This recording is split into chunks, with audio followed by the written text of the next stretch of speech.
They recreate this virus. Ray Kurzweil tells us, don't do this. You can jump ahead a couple slides to the New York Times article that says recipe for destruction. So Ray Kurzweil and Bill Joy. Bill Joy was the founder of Sun Microsystems, right? Where is the rest? There we go. I got it. Recipe for destruction. So got it. 2005, he's calling out Fauci and Francis Collins and saying this is beyond irresponsible. Right. This is what leads me to believe, this is my straw man hypothesis that I'd like you to shoot down.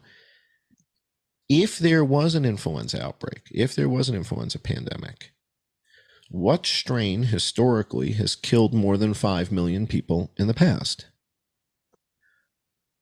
What strain presents the way we hear Dr. Cameron Kyle Seidel describe? Mm-hmm. What strain would we need to cover up if in fact it got out, because the embarrassment, having been warned not to do it, would be so great. No, that's pretty straightforward answers. Yeah. Right. And so if you jump ahead 2 more slides, you'll see Dr. Cameron Kyle Seidel. This is the guy. I've seen this video. All right. So when I hear what so first of all, he says 9 days ago, he opens up an ICU ER for these patients. And the guy is freaking out. He's like, we've never seen this before. And if you listen to what he's describing against the filter of the book you just described, he's describing the Blue Death. He's telling you their lips are blue. This looks like altitude sickness. The pressure from the ventilator is doing nothing. These people need oxygen. What he didn't realize is they needed Viagra. Viagra opens up the alveoli and opens up everything. And so anything that dilates, right? Yeah, I'm not a doctor, but Viagra, I'm not either. Yeah, Viagra, albuterol, and oxygen would have helped in a big way. So, but he's panic stricken, and he's like, what he keeps saying is like, we've never seen this. Mm-hmm. And I'm listening to what he's describing, and I'm like, he's describing the Blue Death, for God's sakes. But nobody's expecting it. It's 100 years. Nobody's seen it in 100 years. Nobody's seen it. Could you make a note to yourself to send me the link to that guy again? Because I might not have saved it. Oh yeah. Because I'm exhausted by 3 years of COVID, so I'm watching somewhat passively. All right. Well, I wrote 70 pages on COVID last year that I did not publish. Because I just said, no one wants to hear it anymore. Not certain. No, no one wants to hear it. I just said, I can't let it go.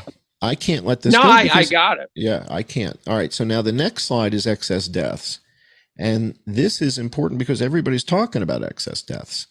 And right. And everybody seems to think that the excess deaths are being caused by the vaccines. And that's bias. Right. I've got the data. So what you're looking at right now is the excess death chart. This is from the CDC. This is all-cause mortality. But they have not correlated it with whether people are vaccinated or not is key.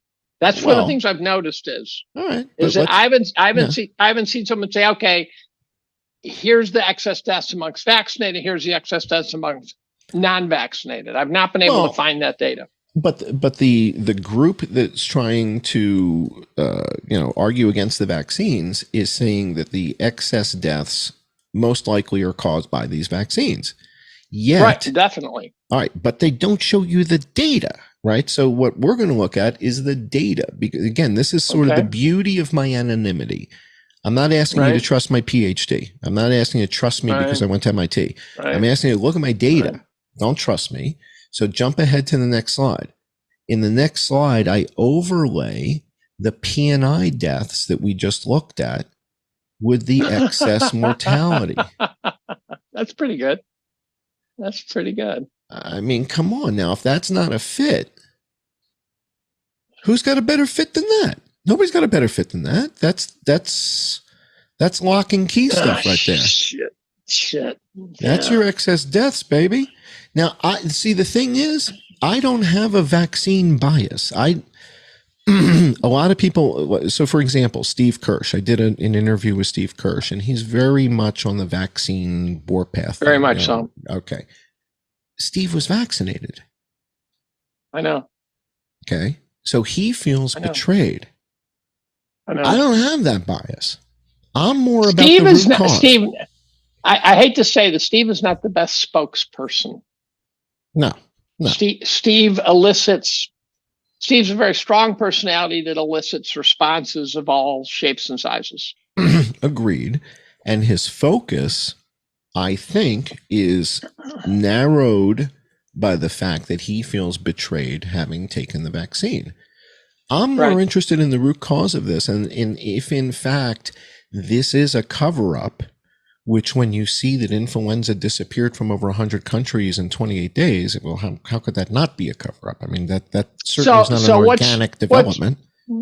What's killing all the people with heart attacks? Or is that anecdotal in your opinion? Yeah, that's anecdotal, and that's the vaccines. The vaccines are a whole separate can of worms. So they are adding to the excess deaths, but maybe not the big number. And the excess deaths began before we had vaccines. The first peak, there were no vaccines. We didn't have any vaccines. Right, but you could make the layperson could make the argument. Well, that's COVID. No, it's P&I. It's P&I. But the layperson would say that's COVID. But the layperson also then will say, but we overcounted COVID. So if we overcounted COVID, so in other words, you can't have the cake and eat it too. So you either believe 1.2 million people died of COVID in the United States. And if you believe that, then we get into... And the excess death should be huge. Enormous. And you have to say, well, wait a second. 1.2 million died in the United States and half of that died in India?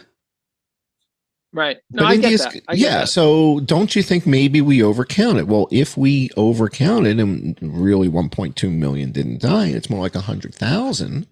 Well, then what accounted for those excess deaths? P&I. Well, why didn't P&I take out India then? Why didn't P&I take out India too? Well, let's go country by country, and we're going to take a look. So that's where we're going next. So let's take a look at the map. And on this iteration of the map, let's see what we have here. Next slide.